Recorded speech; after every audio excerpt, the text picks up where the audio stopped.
साग्रजातं सहगण रघुनाथान्वितं तं सजीवम् साद्वैतं सावधूतं परिजनसहितं कृष्णचैतन्यदेवं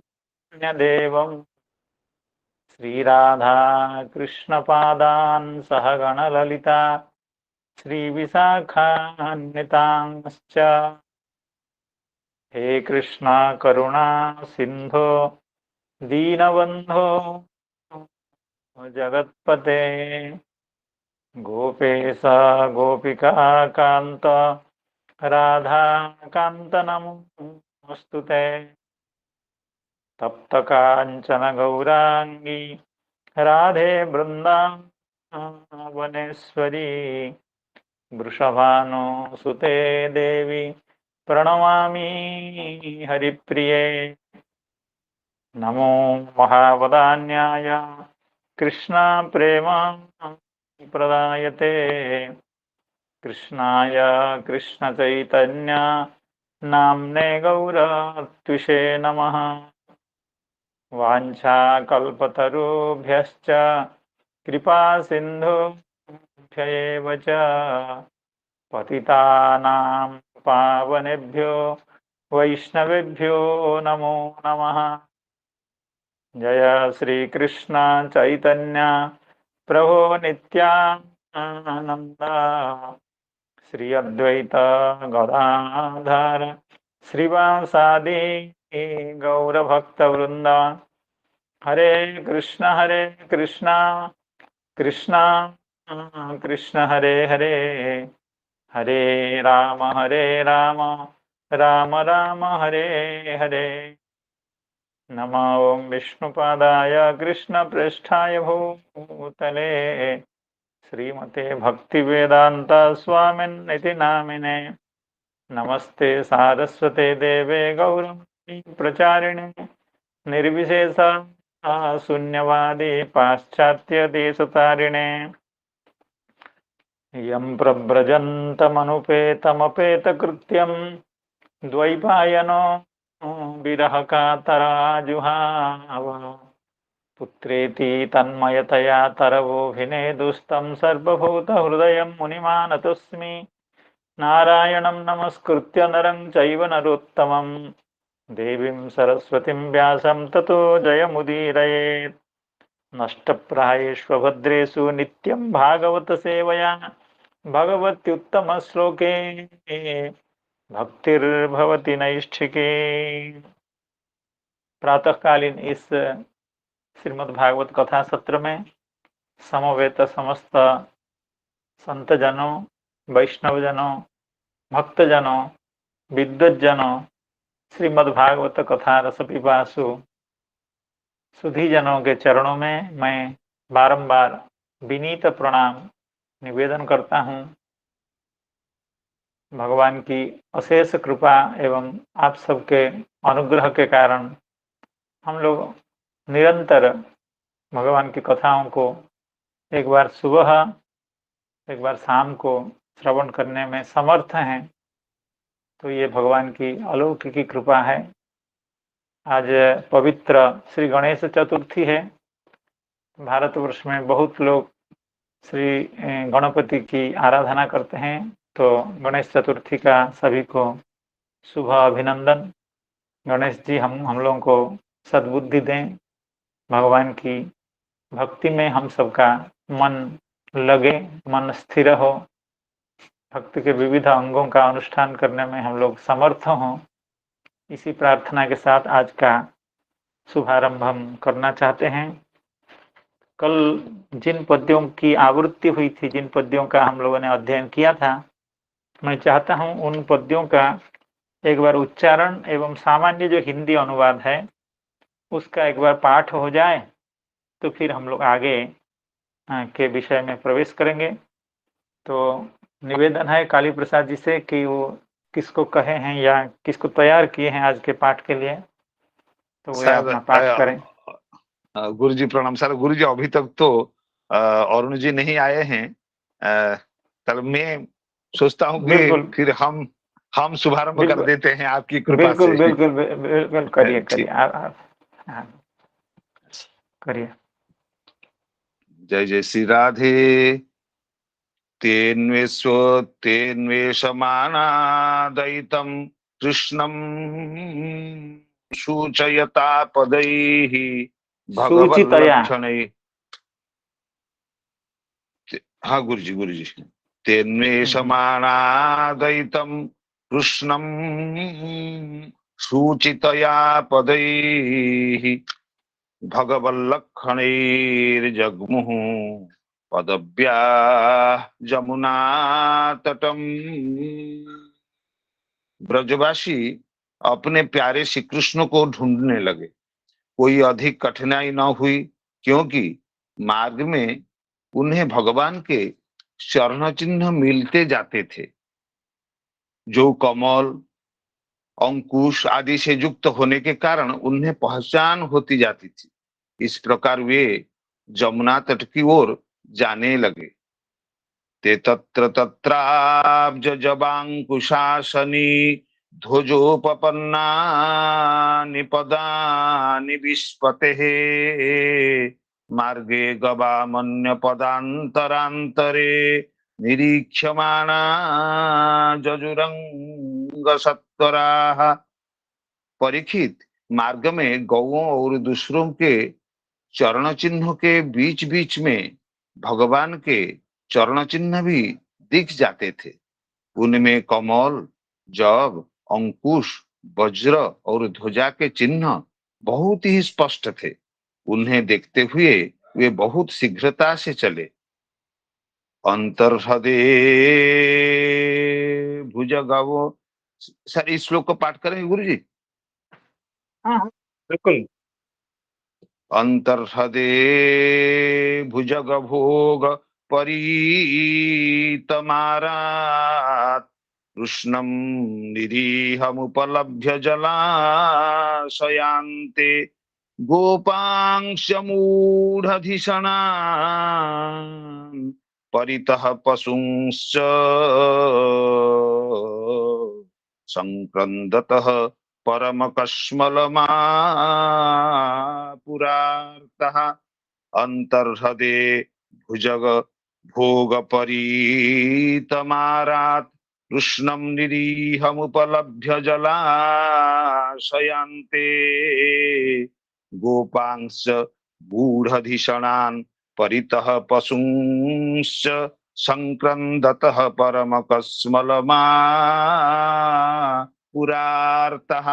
उन्होंने दूर से ही देखा कि कालियदह में कालिय नाग के शरीर से बंधे हुए श्री कृष्ण चेष्टाहीन हो रहे हैं। कुंड के किनारे पर ग्वाल बाल अचेत हुए पड़े हैं और गौएं, बैल, बछड़े आदि बड़े आर्त स्वर से डकरा रहे हैं। यह सब देखकर वे सब गोप अत्यंत व्याकुल और अंत में मूर्छित हो गए। जय जय श्री राधे। सर फिर जय ये जय 20 श्लोक का 20 श्लोक तो आप पाठ करेंगे? हाँ, इसको भी अभी करेंगे। तो भगवान की कृपा से हम लोग यह इस पद्य का जो अभिप्राय है उसको श्रवण कर रहे थे। अंतर्हृदे भुजग भोग परीतमारात् कृष्णं निरीहम् उपलभ्य जलाशयान्ते गोपांश्च मूढधिषणान् परितः पशुंश्च संक्रन्दतः परमकश्मलमापुरार्ताः। अर्थात ये जो ब्रजवासी ये सब भगवान के चरण कमल के चिन्ह का अन्वेषण करते हुए वहां तक पहुंच गए। काली हृद के किनारे पर, उसके आसपास, उसके तट पर पहुंच गए और पहुंच जाने के बाद जो दृश्य उनको दिखने लगा वह अत्यंत मर्मांतक था, अत्यंत हृदय विदारक था, अत्यंत दुखदायी था। तो इसलिए श्री सुखदेव गोस्वामी कह रहे हैं परम कस्मलम आपु। आप परम कस्मल, बहुत बड़े कस्मल को यानी दुर्दशा को, दुख को, मनोव्यथा को, आधि को उन लोगों ने प्राप्त किया, क्योंकि वह आर्त हो चुके थे। अर्थात उस दृश्य को देख करके अत्यंत भयभीत हो चुके थे। ये कौन है ना ब्रजवासी जो नंद पुरोगमा, हम लोगों ने पहले श्रवण किया था, ताना लक्ष्य भयोद्विग्ना गोपा नंद पुरोगमा बिना रामेण गाह कृष्णम ज्ञात्वा चारयितुम गतम। तो इस श्लोक में यह कहा गया था कि ब्रज में महान महान उत्पातों का दर्शन करने के कारण वे सब व्यथित हो गए थे, एवं नंद बाबा उनके पुरोधा थे। नंद बाबा और सभी के साथ सभी को लेकर के चले कि श्री कृष्ण कहाँ है, कन्हैया कहाँ है, ऐसा सोच करके भगवान के चरण चिन्ह का अन्वेषण करते हुए वहां पहुंचे। तो यहाँ इस श्लोक में जो कहा गया है आर्ता, तो कौन है आर्ता? ना नंद पुरोगमा गोपा, नंद बाबा जिनके नेतृत्व ले रहे हैं अर्थात सामने हैं, जा रहे हैं, ऐसे जो गोपजना वे सब परम कस्मलम आपहु, अत्यंत दुरवस्था को, दुस्थिति को, अत्यंत अत्यंत सीमाहीन दुर्दशा को उन लोगों ने प्राप्त किया। क्यों? अंतर्हृदय भुजग भोग परीतम आरात कृष्णम निरीहम उपलब्ध। आरात दूर से देख रहे हैं, क्योंकि यमुना जी के अंदर है, यमुना जी अत्यंत विस्तृत है और उसके तट पर गोप बालक खड़े हैं, उनके पीछे सब गायें खड़ी हैं। तो दूर से भगवान को देख करके और कालिय सर्प अपने फण को, अपने शरीर को जल से काफी ऊपर उठा करके भगवान को परिवेष्टित कर रखा है, भगवान को कवलित कर रखा है। अपने भुजग भोग परितम, सर्प का जो भोग है, भोग का मतलब है शरीर, उसके द्वारा परित अर्थात परिवेष्टित यानी कवलित जो श्री कृष्ण हैं वे निरीह हो गए, निश्चेष्ट हो गए हैं, शरीर में कोई चेष्टा नहीं है। भगवान हमेशा चंचल होते हैं, कहीं भी एक क्षण शांति से बैठते नहीं, उपद्रव करने वाले हैं। लेकिन कालिय के शरीर के द्वारा आबद्ध होने के कारण वे निरीह हो गए हैं, निश्चेष्ट हो गए हैं। तो ऐसा उपलब्ध, ऐसा दर्शन करके, ऐसा देख करके गोपांश्च मूढ़ धिषणान परितः पशुंश्च, और जो गोप बालक भगवान के सखा वहां पास में खड़े थे किनारे पर, वे भी मूढ़ धिषण हैं, अर्थात उनकी धिषणा अर्थात वे भी शुद्ध बुद्ध खो बैठे हैं, अर्थात उनके प्राण भी भगवान के जैसे निश्चेष्ट हो चुके हैं। वे भी भगवान के इस कन्हैया के इस स्वरूप को देख करके, इस दशा को देख करके वे भी निष्प्राण हो गए हैं, निश्चेष्ट हो गए हैं, हतवाक हो गए हैं, मंद हो गए हैं, शिथिल हो गए हैं। गोपांश मूढ़ धिषणा और परितः पशुंश्च, और वो बालकों के परितः इधर उधर आसपास में जो पशुगण थे उनकी भी उसी तरह की दुर्दशा थी। तो उनको भी देख करके, और ये सब रो रहे थे संक्रंदतः, यद्यपि उनके शरीर में प्राण नहीं थे, निश्चेष्ट निष्प्राण थे, लेकिन शोकाश्रु एवं क्रंदना काफी जोर से हो रहा था। शोकाश्रु उनके नेत्रों से निरंतर निर्गत होकर के जमुना जी के तट को सिक्त कर रहे थे, आर्द्र कर रहे थे। तो ऐसे गौओं को, गायों को, ऐसे बालकों को देख करके ये लोग परम कस्मलम आपहु।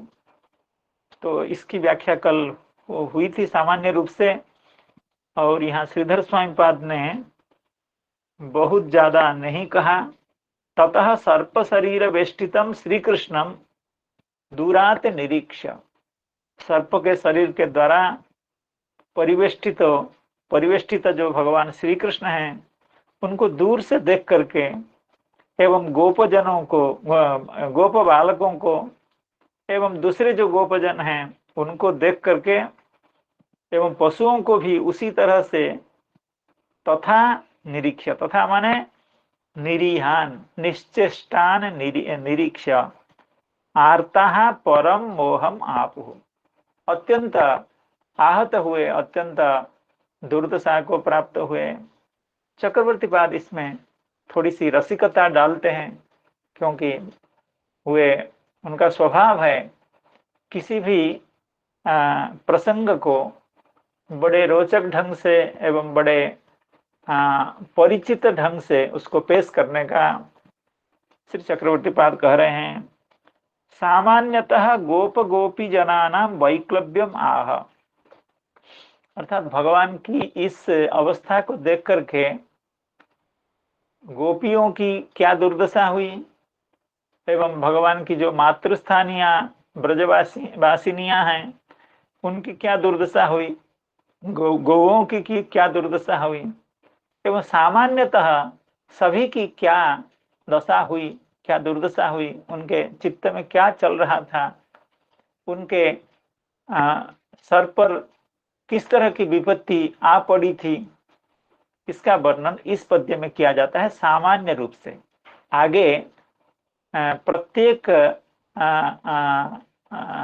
स्तर के गोपजनों की दुर्दशा की वर्णना की जाएगी, लेकिन इस पद्य में सामान्य रूप से सभी की क्या दुर्दशा है, क्या कष्ट है, क्या उपद्रव उनके चित्त में है, क्या वैक्लव्य है, उसका वर्णन कर रहे हैं।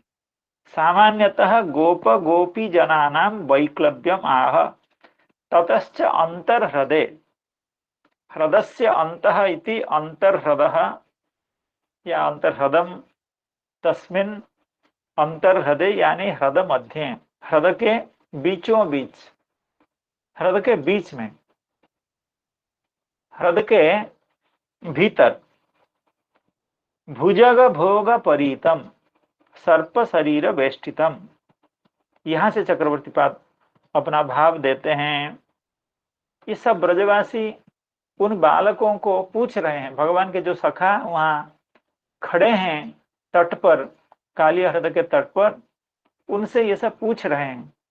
भो बालकाः वृत्तांतम तावत कथयत, क्या घटना क्या है, क्या हुआ, ऐसे कैसे हो गया, तुम लोग बताओ तो सही, क्या ये स्थिति कैसे हुई, वहां कन्हैया कैसे सर्प के शरीर में चला गया, काली हृदय में कैसे प्रविष्ट हो गया।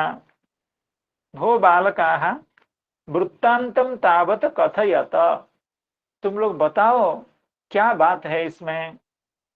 किम कालियेनैव तीरात कृष्णो बलात् आकृष्य जले पातितः, ऐसा हुआ क्या, कन्हैया हृदय के तट पर खड़ा था या बैठा था, कालिय आकर के उसको खींच करके हृदय के बीच में लेकर के उसको ऐसे लपेट रखा है, ऐसा है क्या। अर्थात कालिय की चेष्टा से कृष्ण को कालिय ने खींच करके तट से खींच करके लेकर के हृदय में लेकर के उसको ऐसी दुर्दशा कर रखी है क्या। किम कालियेनैव तीरात् कृष्णः बलात् आकृष्य जले पातितः, किं वा कृष्णः एव तीरात् अवप्लुत्य जले पतितः। ये भी संदेह हो रहा है, ये तो बड़ा नटखट है, कन्हैया अपनी ओर से हमेशा कोई ना कोई उपद्रव शुरू करता है, तो ये भी संभव है कि वो खुद उत्सुकता के कारण कालिय हृदय के जल में स्नानादि करने के कारण करने के लिए या संतरणादि के लिए खुद जल में प्रविष्ट हो गया हो। कि मैं कृष्ण है वह तीरात अवप्लुत्य, तीर से उतर करके, तटप्रद से उतर करके जले पतितः, जल में कृष्ण ही खुद गिर गया है क्या। और ये जो कृष्ण गिरा है तत्रापि स्वबुद्ध्या अन्यस्य कस्यचित आदेशेन वा, अगर कन्हैया खुद उस हृदय में प्रविष्ट हो गया हो तो किसी के कहने से प्रविष्ट हुआ है या अपनी इच्छा से प्रविष्ट हुआ है। दो तीन पक्ष, कालिय ने उसको तट प्रदेश से खींच लिया क्या, या खुद वह जल में उतर गया क्या। अगर खुद उतर गया तो उसको किसी के कहने से उतर गया या अपनी इच्छा से उतर गया। तत्रापि स्वबुद्ध्या अन्यस्य कस्यचित आदेशेन वा इत्यादि प्रश्ने मूढ़धियः मूर्छित बुद्धिन वक्तुम किमपि चेष्टितुम च असमर्थान गोपान वीक्ष्य। ये बार बार कई तरह के प्रश्न कर रहे हैं, जानना चाहते हैं ये कैसे हुआ, लेकिन कोई कुछ कह नहीं पा रहा है, क्योंकि अभी हम लोग जो श्रवण कर रहे थे ये सब भी निरीह हो गए हैं, निश्चेष्ट हो गए हैं। तो इत्यादि प्रश्न मूढ़ धिया, ये द्वितीय बहुवचन है। मूर्छित बुद्धिन, अर्थात वो जो गोप बालक गण है, भगवान के सखा है, ये मूर्छित बुद्धि, अर्थात उनकी बुद्धि में कुछ सूझ नहीं रही है, कोई बात कोई प्रकाश हो नहीं रहा है, वो क्या कहें तो क्या कहें, या इनके प्रश्नों को भी ठीक तरह से वे लोग नहीं समझ रहे हैं। मूर्छित बुद्धिन वक्तुम किमपि चेष्टितुम च असमर्थान, कुछ इशारे से, इंगित से, हाथ पैर के हिलान करके कुछ सूचित करें, वो भी संभव नहीं है। न कुछ कहने में समर्थ हैं, न इंगित के द्वारा इस घटना का विवरण देने में समर्थ हैं। जब ऐसी दुर्दशा में बालकों को ब्रजवासियों ने देखा, नंद बाबा प्रभृति जो गोपजना बड़े चिंता से वहां पहुंचे थे, बड़ी व्याकुलता के साथ वहां पहुंचे थे, वे लोग भी वीक्ष, अर्थात बालकों को भी इस तरह के निश्चेष्ट देख करके परम कस्मलम, परम कस्मल शब्द की व्याख्या श्री चक्रवर्ती पाद कर रहे हैं, उन बालकों की जो दुर्दशा थी उससे भी ज्यादा दुर्दशा में पड़ गए ये ब्रजवासी नंद बाबा प्रभृति। तन मूर्छातः सकाशात अपि अति मूर्छा, अर्थात बालक जितना व्याकुल नहीं थे, वे जितने निश्चेष्ट निष्क्रिय नहीं हुए थे, उससे ज्यादा निश्चेष्ट निष्क्रिय अवाक होकर के वे सब भी वहां गिर पड़े, वे सब भी वहां उस तरह की अवस्था को प्राप्त किए। अंतर्हृदय भुजग भोग परितमारात् कृष्णम निरीहमुपलभ्य जलाशयान्ते गोपांश्च मूढ़धिषणान् परितः पशुंश्च संक्रन्दतः परमकस्मलमापुरार्ताः गोप्योऽनुरक्तमनसो भगवत्यनन्ते तत्सौहृदस्मितविलोकगिरः स्मरन्त्यः ग्रस्ते हि न प्रियतमे भृशदुःखतप्ताः शून्यं प्रियव्यतिकृतं ददृशुस्त्रिलोकम् गोप्योऽनुरक्तमनसो भगवत्यनन्ते तत्सौहृदस्मितविलोकगिरः स्मरन्त्यः ग्रस्ते हि न प्रियतमे भृशदुःखतप्ताः शून्यं प्रियव्यतिकृतं ददृशुस्त्रिलोकम्। तो पहले जिस श्लोक का अभी हम लोगों ने श्रवण किया, अंतर हृदय, इसमें सामान्य गोपजनों की दुर्दशा की बात एक श्लोक में कही गई। सभी ब्रजवासी कितने व्याकुल थे, दुखित थे, आहत थे, निश्चेष्ट थे, मूर्छित हो गए थे, उसकी बात कही गई है। और इस पद्य में जिसका अभी हम लोग श्रवण करने जा रहे हैं, इसमें विशेष करके भगवान को जो प्रणय भाव से भगवान से स्नेह करने वाले हैं, अर्थात जिन गोपियों के हृदय में अभी प्रणय का भाव का कांत भाव धीरे धीरे उदित हो रहा है भगवान को देख करके, उन गोपियों की दुर्दशा की बात कही जा रही है। गोप्योनुरक्त मनसः, गोप्य स्त्रीलिंग है, और अनुरक्त मनसः अर्थात भगवान के प्रति जिनका चित्त अत्यंत अनुरक्त है, प्रेम सिक्त है, आसक्त है। भगवत्यनंते, अनंत जो भगवान हैं, भगवान श्री नंदनंदन हैं, श्री कृष्णचंद्र हैं, उनके प्रति जिन गोपियों का अनुराग है, यानी प्रणयादि भाव जिनके हृदय में है, तत्सौहृदस्मित विलोक गिरः स्मरन्त्यः, वे भगवान की वो सब समस्त चेष्टाओं का स्मरण कर रहे हैं, उनके प्रति भगवान श्री कृष्ण का क्या व्यवहार था, भगवान उनसे कैसे बात कर रहे थे, उनको कैसे देख रहे थे, उनके साथ कैसे व्यवहार कर रहे थे, उन समस्त बातों को वे गोपियां, प्रणयवती जो गोपियां, वे स्मरण कर रही हैं। तत्सौहृदस्मित विलोक गिरह स्मरन्त्यः, क्या स्मरण कर रहे हैं? तत्सौहृदस्मित विलोक गिरह। तत्सौहृद अर्थात भगवान का जो सौहृद, अर्थात भगवान का इन गोपियों के प्रति सौहृद, और गोपियों का भगवान के प्रति जो सौहृद, सौहार्द भी कहते हैं शायद, सौहृद अर्थात जो प्रिय भाव, जो अत्यंत अंतरंग भाव, तत्सौहृद अर्थात कृष्णम प्रति जो सौहृद है, या भगवान श्री कृष्ण का इनके प्रति जो सौहृद है, तत्सौहृद, उस सौहृद के कारण जो स्मित एवं विलोक, इसको चक्रवर्ती पाद कुछ दूसरी तरह से कहेंगे, तो सौहृद के कारण अर्थात भगवान के प्रति गोपियों का सौहृद के कारण, या भगवान का गोपियों के प्रति सौहृद के कारण जो अंतरंगता है, उसके कारण भगवान उनकी ओर बड़ी मधुर मधुर दृष्टि डाल करके देखा करते थे, एवं बड़े मीठी मीठी हंसी उनके ऊपर उनकी ओर प्रकाशित करते थे। तो सौहृद के कारण जो स्मिता एवं जो विलोक अर्थात भगवान का जो कटाक्षपात, एवं जो गिरह, भगवान जो मीठी मीठी बात, जो कभी चिढ़ाने वाली बात, कभी प्रणय की बात, कभी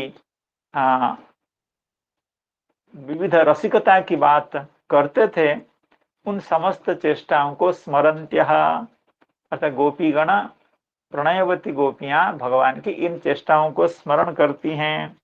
ग्रस्ते ही ना प्रियतमे भृष दुख तप्ताः, जब उनके प्रेष्ठ प्रियतम इस तरह की दुर्दशा में हैं और कालिय जैसे भयंकर सर्प के द्वारा समावृत हैं, परिवेष्टित हैं, व्यथित हैं, कवलित हैं, तो ऐसी दुर्दशा देख करके भृष दुख तप्ता, उनके दुख का की कोई सीमा नहीं, अपार दुख के समुद्र में वे सब डूब रही हैं।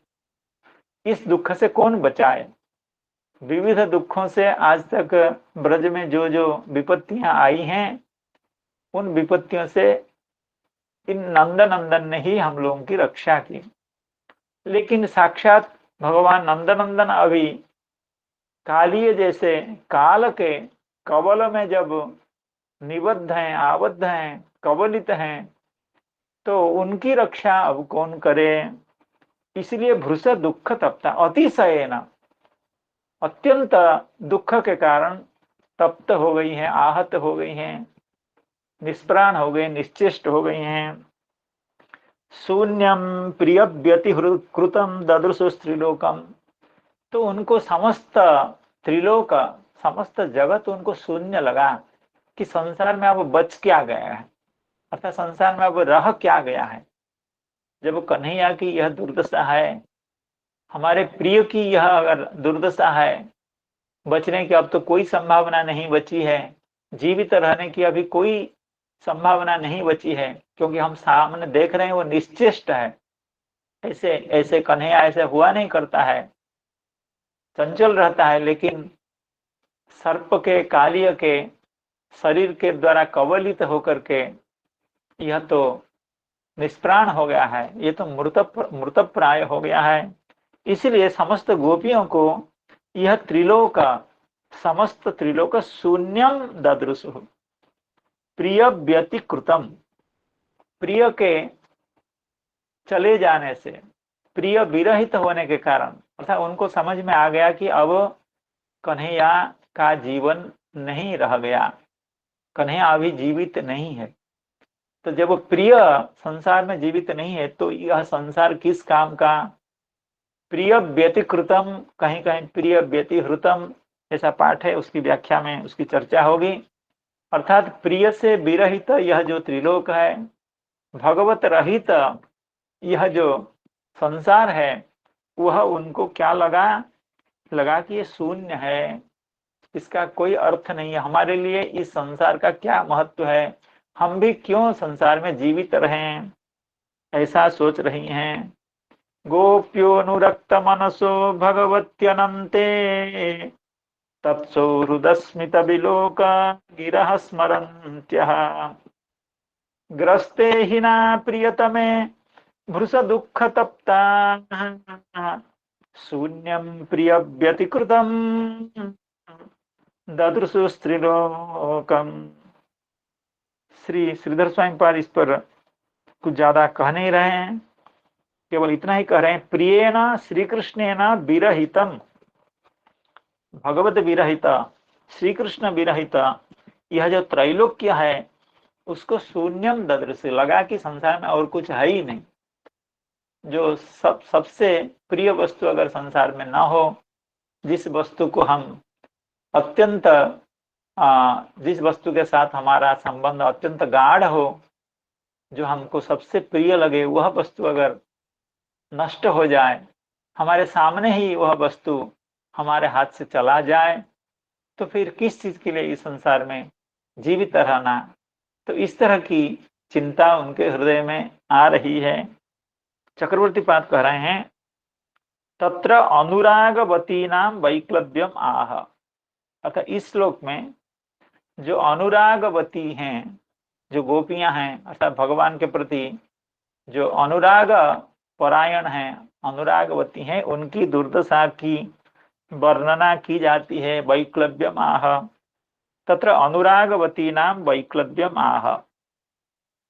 देखिए, अनुरागवती नाम, विशेष करके अनुराग शब्द का प्रयोग करके श्री चक्रवर्ती पाद शायद यह कहना चाहते हैं, भगवत प्रेम की अत्यंत उन्नत स्थिति में जो गोपियां विद्यमान हैं।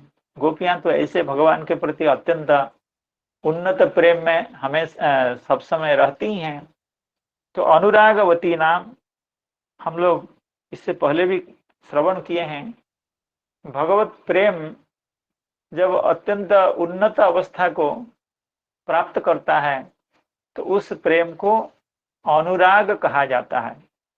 जैसे कहा गया है, जैसे भगवान की प्रति जो रति है, वह रति अगली अवस्था में, उससे उन्नत अवस्था में प्रेम में परिणत होती है।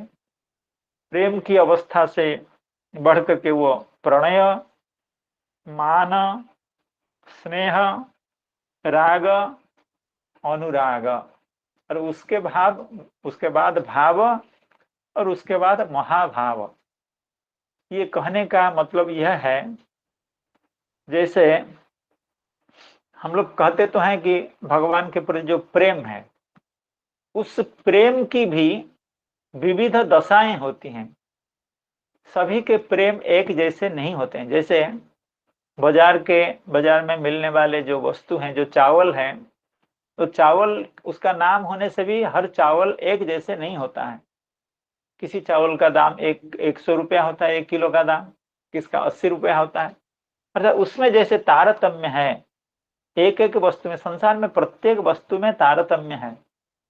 अर्थात एक ही वस्तु, उसका नाम भले ही एक हो, लेकिन उसमें भी उसका न्यूनाधिक्य भाव रहता है। यद्यपि भगवत प्रेम अत्यंत श्रेष्ठ वस्तु है, पंचम पुरुषार्थ है, लेकिन उसमें भी तारतम्य है। तो वो तारतम्य परम काष्ठा को कब प्राप्त करता है वह प्रेम? न जब भाव दशा में वो पहुंचता है, या उससे बढ़कर के भी महाभाव दशा में पहुंचता है। तो उससे पहले की ये दशाएं हैं, रति, प्रेम, प्रणय, मान, स्नेह, राग, अनुराग, भाव। इसको थोड़ा सा मैं अपने समझने की कोशिश खुद कर रहा था, तो मैं क्यों ना आपके सामने बता दूं। मुझे ज्यादा तो मालूम नहीं है, लेकिन मैं समझने की कोशिश कर रहा था। इसको श्री चैतन्य चरितामृत में ऐसा कहा गया, जैसे इक्षु का, इक्षु, ईक, आंख, आंख, आंख, आंख शायद हिंदी में कहते हैं। तो उसकी विविध दशा होती है। जब आंख का जमीन में जब उसको गाड़ते हैं, जब लगाते हैं, पौधे को जब लगाते हैं शुरू में, वो भी आंख है, और वो जब पौधा होकर के बढ़ता है वो भी आंख है, और उसको लेकर के जब उससे रस निकालते हैं वो भी आंख ही है। उसके बाद गुड़ बनता है वो भी आंख है। उसके बाद चीनी बनती है वो भी आंख है। उसके बाद उसका मिश्री बनता है वो भी वही चीज है। और मिश्री में भी कई तरह की मिश्री होती हैं, कई तरह की, ताल मिश्री है, अमुक मिश्री है, और उसके आगे शुद्ध स्वरूप होता है। तो उसी तरह की बात है भगवत प्रेम की बात। तो भगवत प्रेम इतनी दशाओं से उसका स्वरूप है। इसको श्री चैतन्य चरितामृत में कहा गया, साधन भक्ति हईते है रतिर उदय। अर्थात जब हम भजन की श्रवण कीर्तन आदि भगवत भक्ति का अनुष्ठान करते हैं तो रति का उदय होता है। अर्थात श्रद्धा, निष्ठा, रुचि, आसक्ति, रति। तो इस तरह से बारंबार भगवान का नामस्मरण, भगवान का कथा श्रवण, भगवान की जितनी भी भक्ति के अंग हैं उनमें से सभी का अनुष्ठान या एक का अनुष्ठान अगर निष्ठा पूर्वक किया जाए तो धीरे धीरे धीरे धीरे जैसे संसार के प्रति हम लोगों की प्रीति है, प्रेम है, उसी तरह से भगवान के प्रति भी ऐसा प्रेम उदित होता है। ये शास्त्रकार कहते हैं, रति गाढ़ हईले तार प्रेम नाम कय। जब ये रति और गाढ़ता को प्राप्त करती है तो उसको भगवत प्रेम कहते हैं। प्रेम वृद्धि क्रमे नाम स्नेहमान प्रणय राग अनुराग भाव महाभाव है। अर्थात धीरे धीरे इसकी गाढ़ता जब अधिक होती है तो धीरे धीरे वो मान, स्नेह, राग, अनुराग भाव इसको, इस अवस्था को प्राप्त करता है। जैसे बीज इक्षुरस गुड़ खंड सारा शर्करा सीता मिछरी उत्तम मिछरी आर। श्री चैतन्य चरितामृत में मध्य लीला में भगवत प्रेम की ये सब जो दशाएं हैं, ये जो जो स्तर हैं, उनका वर्णन किया गया है। तो चक्रवर्ती पाद उसी बात को कह रहे हैं, तत्र अनुरागवती नाम वैक्लव्यम। देखिए, मुझे लग रहा है कि ब्रज में जो नित्य सिद्ध जो गोपियां हैं, भगवान के प्रणयिनियां जो हैं, वे तो नित्य सिद्ध हैं। लेकिन अभी हम लोग जिसकी चर्चा कर रहे हैं ये कह रहे हैं साधन भक्ति हईते है। अर्थात मुझे लग रहा है कि दोनों तरह से ये होता है। यह जो अनुराग है ये साधन के द्वारा होता है और नित्य सिद्ध भी होता है। तो जैसे गोपियां हैं, कुछ अनुरागवती स्वतः सिद्ध अनुरागवतियां हैं, कुछ साधन सिद्ध भी हैं, ऋषि मुनि महात्मा जो हैं वे भी हैं। इसलिए सामान्य रूप से श्री चक्रवर्ती पाद उन प्रणयिनी गोपिकाओं का निर्देश करते हुए कहते हैं, तत्र अनुरागवती नाम वैक्लव्यम आह। अनुरागवती जो गोपियां हैं उनके हृदय में भगवान को लेकर के क्या चिंता थी, वे भगवान के लिए कितना व्याकुल थे, भगवान की सुरक्षा के लिए वे कितना चिंतित थे, उसकी चर्चा इस श्लोक में की गई है। गोप्योनुरक्त मनसो भगवत्यनन्ते तत्सुहृदस्मित विलोकगिरः स्मरन्त्यः ग्रस्ते हि न प्रियतमे भृश दुःख तप्ता शून्यं प्रिय व्यतिहृतं ददृशु स्त्रीलोकम्। भगवती परम सुंदरे अनंत गुणे गोप्योनुरक्त मनसो भगवती। भगवत शब्द का क्या अर्थ है ना, परम सुंदर, क्योंकि उनके लिए भगवान का जो सौंदर्य है वो सबसे बड़ा आकर्षण का केंद्र है। इसलिए भगवत शब्द का अर्थ है परम सुंदरे अनंत गुणे। भगवान के गुणों से आकृष्ट होती हैं, भगवान के शारीरिक सौष्ठव से, उनके सौंदर्य से गोपियां, जो अनुरागवती गोपियां, वे आकृष्ट होती हैं। भगवती परम सुंदरे अनंत गुणे तस्य सौहृदम तत्सौहृद स्मित विलोक गिरह। इस अंश की व्याख्या करते हुए श्री चक्रवर्ती पाद कह रहे हैं, तत्सौहृदम माने तस्य सौहृदम, अर्थात भगवान का जो सौहृद, स्विषयकम प्रेम स्मितम विलोकम। स्विषयक अर्थात गोपियां जब ऐसा सोच रहे हैं, स्व विषय का अर्थात गोपी विषय का, अनुरागवती गोपियों के प्रति भगवान का जो प्रेम स्मित है और जो विलोक है, या प्रेम स्मित युक्त जो विलोक है, इस तरह का भी अर्थ हो सकता है। अर्थात प्रेम स्मित मिश्रित जो भगवान का अवलोकन, या भगवान का जो प्रेम स्मित एवं विलोक यानी अवलोकन, अलग अलग इसको कह सकते हैं।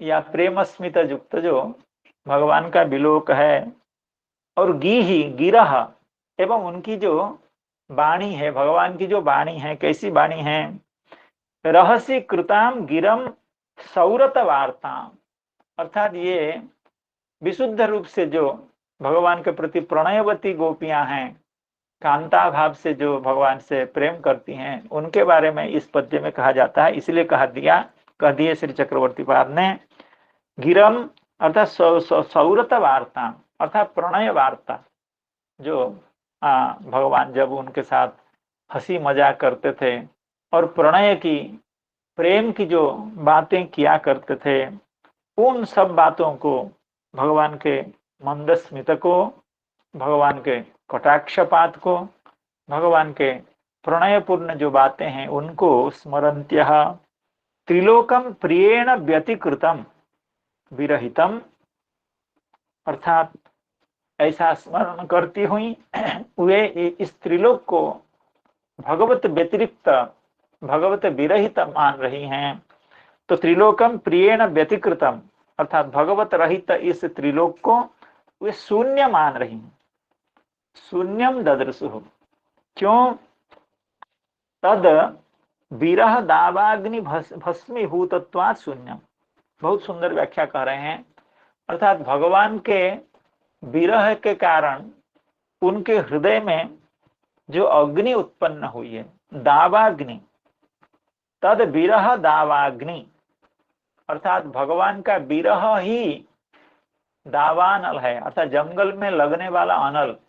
वो ऐसे सुना जाता है, बड़े बड़े जंगलों में जब आग लगती है तो उस आग को बड़े बड़े सरकार जिनके पास समस्त साधन है, उनको महीनों तक बुझा नहीं पाते हैं।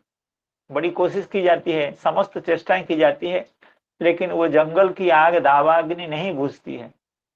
तो वो भगवत विरह ही उनसे भगवान का जो विरह है वो दावाग्नि है, नहीं बुझने वाली अत्यंत प्रचंड जो अग्नि है। तद विरह दावाग्नि, उस दावाग्नि के द्वारा समस्त जगत भस्मीभूत हो गया है। भगवत विरह जब उनको हुआ तो भगवत विरह दावाग्नि जैसा है, दावाग्नि है, उस दावाग्नि से समस्त जगत भस्मीभूत हो गया। कहने का मतलब है, जब प्रियतम का विरह होता है, प्रियतम का इस तरह का विरह होता है, सामयिक विरह तो ठीक है, उससे तो प्रेम परिपुष्ट होता है, लेकिन जब लगता है कि प्रिय का दर्शन, प्रिय की प्राप्ति इसके बाद कभी नहीं होने वाली है, तो यह जो विरह है ये असहनीय विरह होता है। तो इसलिए यह विरह दावाग्नि जैसे होती है। तो इस विरह, यह जो दावाग्नि है, इस दावाग्नि से संसार, समग्र संसार जल जाता है, क्योंकि उसके लिए कुछ संसार में बचता नहीं है। तो इसलिए कह रहे हैं, तद विरह दावाग्नि भस्मीभूतत्वात् शून्यम, व्यतिकृतम यानी शून्यम। और व्यतिहृतम, यह भी कहीं कहीं पाठ है, व्यतिहृतम इति पाठ है, प्रियेणैव विशेषेण अतिशयेन च हृतम, अर्थात जब प्रिय विरह होता है तब श्री चक्रवर्ती पाद का यह कहना है, प्रिय व्यतिहृतम अर्थात प्रिय के द्वारा हृत हो गया है। एक तो विरह के कारण जो विरह रूपी जो दावाग्नि है उसके कारण यह संसार जल जाता है, संसार में कोई पदार्थ बचता नहीं है, या दूसरी इस तरह की भी व्याख्या होती है, वो जब प्रिय का विरह होता है, प्रिय जब चले जाते हैं तो लगता है कि संसार के समस्त वस्तु को वे लेकर के चले गए, अर्थात संसार में कोई दूसरी वस्तु सुख देने वाली बचती नहीं है। इसलिए कहते हैं प्रियेण इव विशेषेण अतिशयेन च हृतम, प्रिय प्रिय व्यतिहृतम, विशेषेण अतिशयेन, वि अति, प्रियेण विशेषेण अतिहृतम और अतिशयेन हृतम, प्रियेण विशेषेण हृतम या अतिशयेन हृतम, विशेषेण अतिशयेन च हृतम। क्या मतलब हुआ? स्वदशांतः पातीति कृतम ददृशुः। यह अंश पूरा मुझे समझ में नहीं आ रहा है, लेकिन जितना मैं समझ पा रहा हूं, स्वदशांतः पातीति कृतम, अर्थात प्रिय की जो दशा है उस दशा में प्रिय इस समस्त जगत को लेकर के जाते हैं। जैसे कोई व्यक्ति जब समुद्र में डूबता है और वो अगर समस्त पैसों को लेकर के, समस्त संपत्ति को, रुपया पैसा, समस्त सुवर्ण आदि अलंकार को लेकर के समुद्र में आत्महत्या करता है, तो इसका यह मतलब हुआ कि वह तो गया गया और जो कुछ बाकी था उसको भी लेकर के गया। तो उसी तरह से जब प्रिय विरह होता है, प्रिय जब नहीं रहते हैं, तो प्रिय जब जाते हैं वो क्या करते हैं, संसार के समस्त वस्तुओं को बटोर करके ले जाते हैं। स्वदशा अर्थात प्रिय की जो दशा होती है, अर्थात प्रिय की अदर्शन दशा या अप्राप्ति की दशा या नहीं रहने की दशा, उस दशा के अंदर इन समस्त वस्तुओं को वे डाल देते हैं, अर्थात अन्य अन्य वस्तुएं भी उस समय नहीं रहती हैं, अर्थात अन्य अन्य वस्तुओं से शून्य मालूम पड़ता है त्रिलोक। इसलिए कहते हैं प्रिय व्यतिहृतम ददृशुस् त्रिलोकम। गोप्योनुरक्त मनसो भगवत्यनन्ते तत्सौहृदस्मित विलोक गिरः स्मरन्त्यः ग्रस्ते हि ना प्रियतमे भृश दुःख तप्ताः शून्यं प्रिय व्यतिकृतं ददृशुस्त्रिलोकम्। ता कृष्णमातरमपत्यमनु प्रतप्ताम् तुल्यव्यथाः समनुगृह्य शुचः स्रवन्त्यः तास्ता व्रजप्रियकथाः कथयन्त्य आसन् कृष्णाननेऽर्पितदृशो मृतकप्रतीकाः। ताः कृष्णमातरमपत्यमनु प्रतप्ताम् तुल्यव्यथाः समनुगृह्य शुचः स्रवन्त्यः तास्ता व्रजप्रियकथाः कथयन्त्य आसन् कृष्णाननेऽर्पितदृशो मृतकप्रतीकाः। अब श्री चक्रवर्ती पाद कह रहे हैं इसकी व्याख्या में, तत्र वात्सल्यवती नाम वैक्लव्य माह। पहले अनुरागवती नाम वैक्लव्य की बात कही गई, प्रणयवती नाम जो दुर्दशा थी। अब जो वात्सल्यवती हैं, भगवान की जो मातृस्थानीय गोपिकाएं हैं, यशोदा मैया जैसी जो वयस्क गोपियां हैं, भगवान के प्रति जो वात्सल्य भाव धारण करती हैं अपने हृदय में, उनकी क्या दुर्दशा है। तत्र वात्सल्यवती नाम वैक्लव्यम आह ताः कृष्ण मातरम अपत्यम अनुप्रतप्ताम तुल्यव्यथाः समनुगृह्य शुचः स्रवन्त्यः। तो कहते हैं ताः अर्थात भगवान की जो मातृस्थानीय गोपियां हैं, वे समनुगृह्य अर्थात यशोदा मैया के प्रति अनुग्रह करती हैं। पहले यशोदा मैया को संभालना चाहती हैं, उनको पहले धैर्य दिलाना चाहती हैं। ताः कृष्ण मातरम, कृष्ण की जो माता हैं श्री यशोदा मैया हैं, उनको अपत्यम अनुप्रतप्ताम अर्थात अपत्य के कारण, अपने पुत्र के कारण, श्री नंदनंदन के कारण, भगवान के कारण जो अनुप्रतप्त हैं अर्थात अतिशय न आहत हैं, अतिशय न मृत प्राय हैं।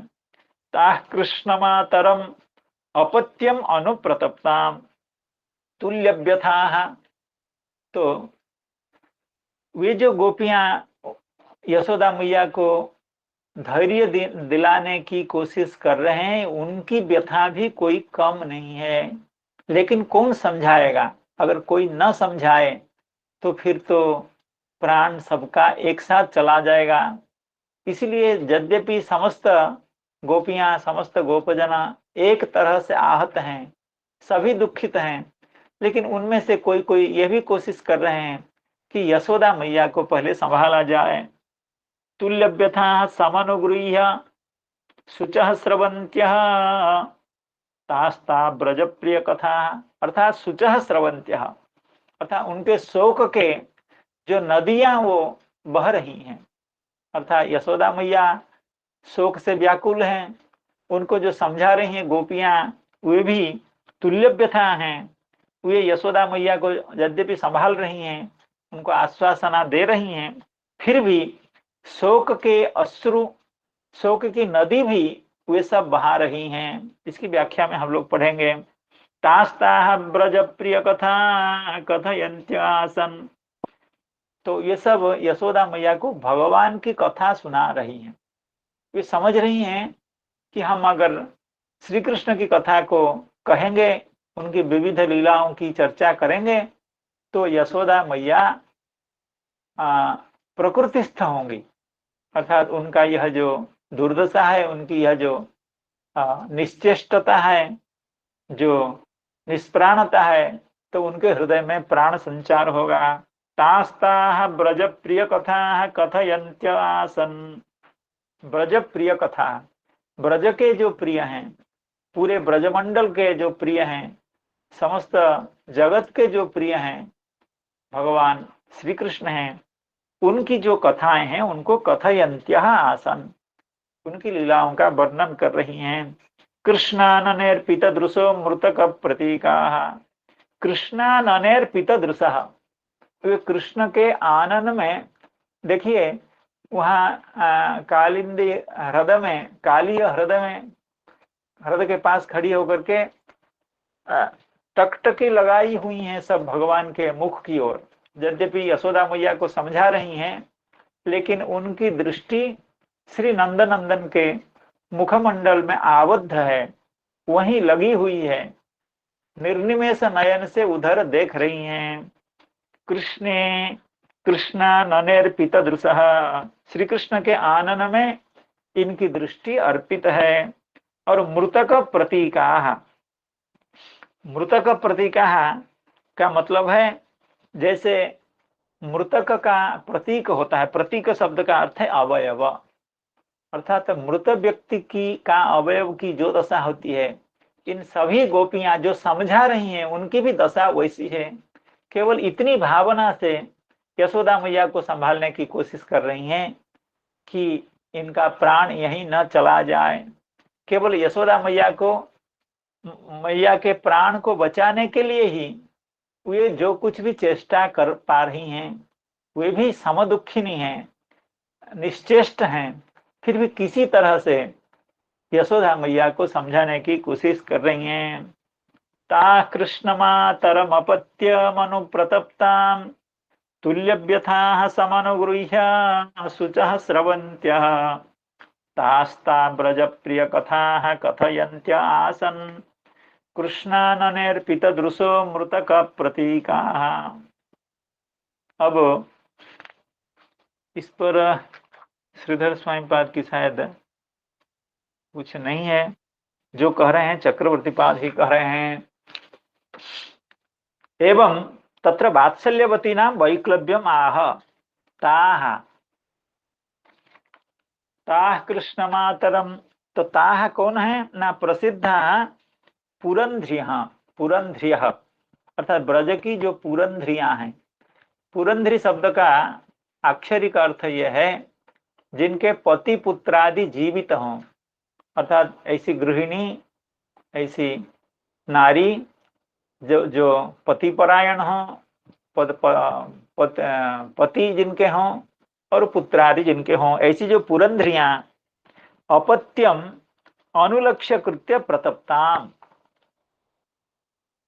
अनुप्रतप्ताम, कृष्ण मातरम अपत्यम अनुप्रतप्ताम, इस शब्द की व्याख्या करते हुए चक्रवर्ती पाद कह रहे हैं अपत्यम अनुलक्षीकृत्य, अर्थात पुत्र दर्शन के कारण या पुत्र के बारे में सोचने के कारण या पुत्र की चिंता के कारण अपत्यम अनु यानी लक्षीकृत्य प्रतप्ताम, अर्थात अपत्य के कारण जो अत्यंत संतप्त हैं, प्रतप्त हैं, अर्थात संताप जर्जराम, संताप से जर्जर हैं अर्थात निष्प्राण हैं, उनके शरीर में अभी प्राण अब बचा नहीं है।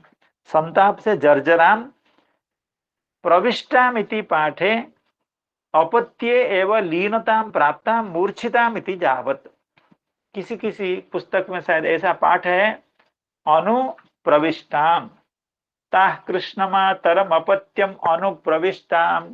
अनुप्रविष्ट शब्द अगर ऐसा पाठ है तो उसका यह अर्थ है अपत्य एवं लीनताम प्राप्ता मूर्छताम, अर्थात जो अपत्य में लीन हो गई हैं, अर्थात जो अपनी सत्ता को भूल करके, जो अपत्य की सत्ता में अपनी सत्ता को दे चुकी है, अर्थात जो अपनी सत्ता में नहीं है। अगर हरे कृष्णा जी, गीता प्रेस ने लिया है अनुप्रविष्टाम पाठ, ये प्रदर्शित हो रहा है जो जय सिया राम। हाँ, संताप कई तरह के पाठ हैं, तो अनुप्रतप्ताम है, प्रविष्टाम है।